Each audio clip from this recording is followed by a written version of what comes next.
চৰকাৰী চাউলৰ বৃহৎ ঘোষণা তো চৰকাৰী চাউলৰ যদি আপোনালোকৰ পুৱা ৰেচন কাৰ্ড আছে তেনেহলে আপোনালোকে কেনেকুৱা ধৰণৰ কোনসমূহ সুবিধা বা কেনেকুৱা ধৰণৰ কি সকলোখিনি কথা আপোনালোকে যদি চৰকাৰী চাউল পায় আপোনালোকে ভিডিওটো হেখলকে চক আৰু হেখলকে চাব বুলি আশা কৰিলো সো আসামিজ ব্লগাৰ পিকে ইউটিউব চেনেলৰ নতুন এটা ভিডিওলৈ আপোনালোক সকলোকে স্বাগতম জনাইছো আশা কৰিছো নিশ্চয় আপোনালোক সকলো ভালে আছে ভিডিওৰ থাম্বনেল আৰু টাইটেল লিখি আপোনালোকে নিশ্চয় গম পাইছে ভিডিওটো কেনে ধৰণৰ হ'বলৈ গৈ আছে ভিডিওটো বহুত বেছি দীঘলীয়া নহয় আপোনালোকে ভিডিওটো হেখলকে চক আৰু হেখলকে চালে সকলোখিনি কথা বুজি পাব হেখত ভিডিওটো চাই আপোনালোকে কেনে পালে কমেন্টৰ জৰিয়তে জনোৱাৰ লগতে এইখিনিতে আপোনালোকক এটা অনুৰোধ কৰিম চেনেলটোলৈ যদি আপোনালোক নতুনকৈ আহিছে চেনেলটো সাবস্ক্ৰাইব কৰাৰ লগতে কাষতে থকা বেল আইকনটো প্ৰেছ কৰি অল কৰি থব যাতে নতুন ভিডিওসমূহ দিয়া লগে লগে আপোনালোকে আগতীয়াকৈ চাবলৈ পায় যদি ভিডিওটো চাই আপোনালোকে ভাল পায় তেনেহলে লাইক এটা কৰিবলৈ নাপাহৰিব আৰু ভিডিওটো বহুত বেছি শেয়াৰ কৰি দিব বুলি আশা কৰিলো সো হয় আপোনালোকৰ যদি চৰকাৰী আপোনালোকে চাউল পায় ৰেচন কাৰ্ড আছে তেনেহলে বহুতে এটা বেছি ভাল খবৰ এতিয়া যদি আপোনালোকে চৰকাৰী আঁচনি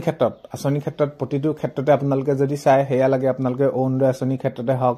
আয়ুষ্মান আপোনালোকে ক্ষেত্ৰতে হওক ইত্যাদি সকলো বিষয়ৰ ওপৰত আটাইতকৈ গুৰুত্বপূৰ্ণ আপোনালোকৰ নথিপত্ৰটো হৈছে আপোনালোকৰ ৰেচন কাৰ্ডখন সো ৰেচন কাৰ্ডখন আপোনালোকৰ কি হৈছে এতিয়া আপোনালোকে বিনামূলীয়াকৈ আপোনালোকক যিহেতু আপোনালোকক চৰকাৰী চাউলটো দি আছে সো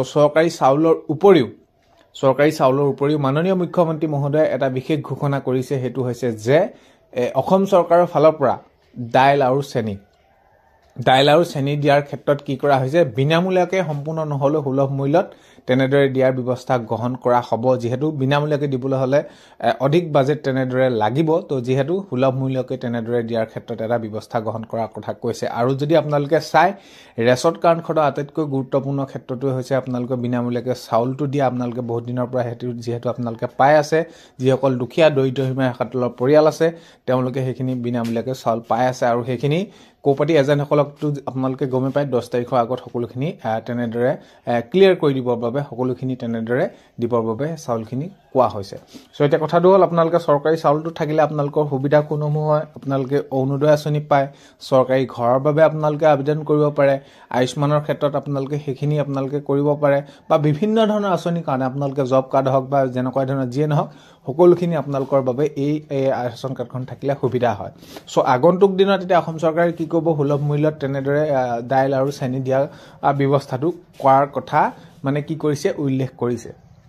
সো এটা বহুতে বেছি ভাল খবৰ আপোনালোকে ভিডিওটো বহুত বেছি শেয়াৰ কৰি দিব সো ভিডিওটোত আপোনালোকক এইখিনিয়ে ক'ব লগা আছিল আপোনালোকৰ আগন্তুক দিনত কি হ'ব চাউলৰ লগতে আপোনালোকে চেনি আৰু আপোনালোকে আৰু দাইলো পাবলৈ সক্ষম হ'ব আপোনালোকক দিয়া হ'ব সো আগন্তুক দিনত যদি নতুন আপডেট আহে নিশ্চয় আপোনালোকক ভিডিওৰ জৰিয়তে জনাবলৈ চেষ্টা কৰিম আজিৰ ভিডিওটোত এইখিনি আপোনালোকে ভিডিওটো হেখলকে চাই থকাৰ বাবে বহুতে বেছি ধন্যবাদ আপোনালোকক ভিডিওৰ প্ৰথমতে কোৱাৰ দৰে চেনেলটোলৈ যিসকল নতুনকৈ আহিছে চেনেলটো সাবস্ক্ৰাইব কৰাৰ লগতে কাষতে থকা বেল আইকনটো প্ৰেছ কৰি অল কৰি থব যাতে নতুন ভিডিওসমূহ দিয়াৰ লগে লগে আপোনালোকে আগতীয়াকৈ চাবলৈ পায় যদি ভিডিওটো চাই ভাল পায় তেনেহলে লাইক এটা কৰিব আৰু ভিডিওটো বহুত বেছি শেয়াৰ কৰি দিব কাৰণ ইয়াৰ আগৰ ভিডিওবিলাক আপোনালোকে ইমান বেছি মৰম দিছে তাৰ কাৰণে আপোনালোকৰ ওচৰত সদায় চিৰকৃতজ্ঞ হৈ ৰম আগলৈও যাতে আপোনালোকৰ সেই মৰমবিলাক থাকে হেতুৱে কামনা কৰিছো বাৰু যি কি নহওক মূল বিষয়টো হৈছে যে আপোনালোকৰ চৰকাৰী চাউলৰ লগতে আপোনালোকে বিনামূলীয়াকৈ অৰ্থাৎ সুলভ মূল্যত দিব আপোনালোকক ধৰি লওক আপোনালোকক দাইল আৰু চেনি সো এইখিনি আকৌ এবাৰ বহুত বেছি ধন্যবাদ ভিডিওটো হেখলকে চোৱাৰ বাবে কাইলৈ এটা নতুন ভিডিও লগ পোৱাৰ আশাৰে আজিলৈ মানে